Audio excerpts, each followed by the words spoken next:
General Petraeus, as always, thanks so much for joining us. What do you make, first of all, of Iran's response so far to these joint U.S.-Israeli strikes? Well, I think what's different from the last time is that they were clearly ready to launch attacks and intended to launch them against countries in which we have forces or any kind of base. That's very different, as you'll recall. The last time there was a very well telegraphed, warned attack against the airbase outside Doha, Qatar. That was it, and they were done.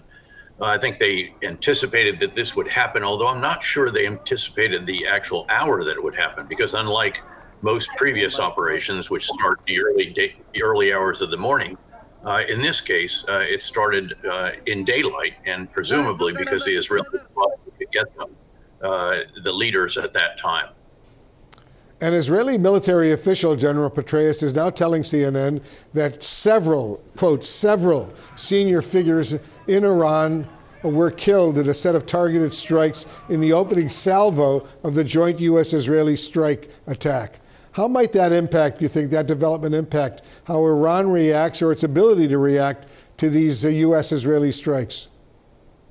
Well, it obviously disrupts it. If the leaders are taken out, obviously there's got to be a succession plan. That individual has to be plugged in. And of course, they have a real problem because they can't use electronic devices unless they're really deeply underground, because that's probably one of the sources of intelligence that is used to pinpoint the individuals that the Israelis are going after. Remember, last time they took out over 12 individual nuclear scientists of Iran, many of the top leaders in the military and Revolutionary Guards Corps and so forth. But there will be succession plans and they will continue their operations. I think the really big focus right now is what Brett McGurk identified earlier, which is the so-called missile math.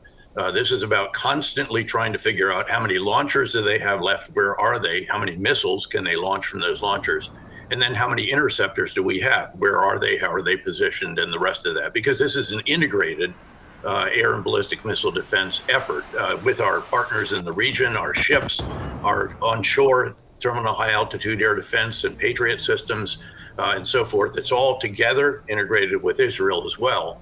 And that's what they're really watching at this stage.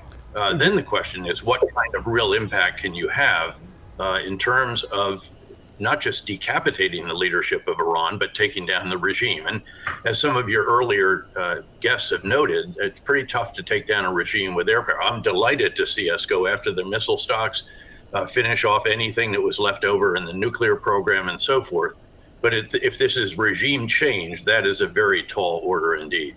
What do you think, General Petraeus, regime change in Iran potentially could look like? Do you see a clear path to who might take over and how that would play out?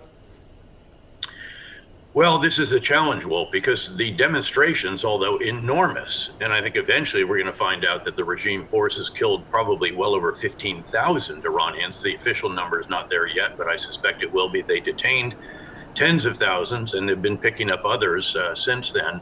The problem is there's really no organization to this. There's no leaders. The communications have been challenging because Iran, once again, in fact, today has blocked the internet. There are some limited capabilities for getting out, including reportedly some Starlink capabilities that were put into the country, quite considerable numbers.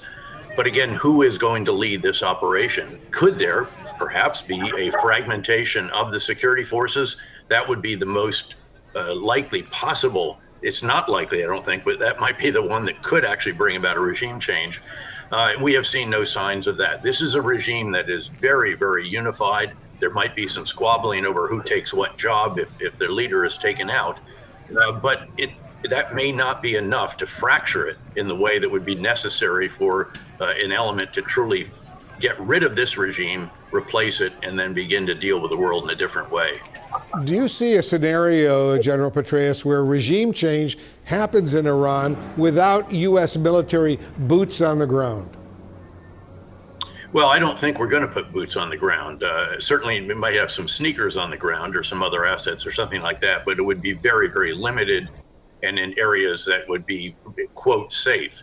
I don't see, again, any kind of major operation such as we launched, and I was part of course, to topple the regime in Baghdad. And keep in mind that that didn't come about because of airstrikes, although there were very substantial airstrikes. It came about because our ground forces threatened Baghdad, eventually took the airport, and then took the entire city, and the regime fled. General David Petraeus, thanks so much for joining us.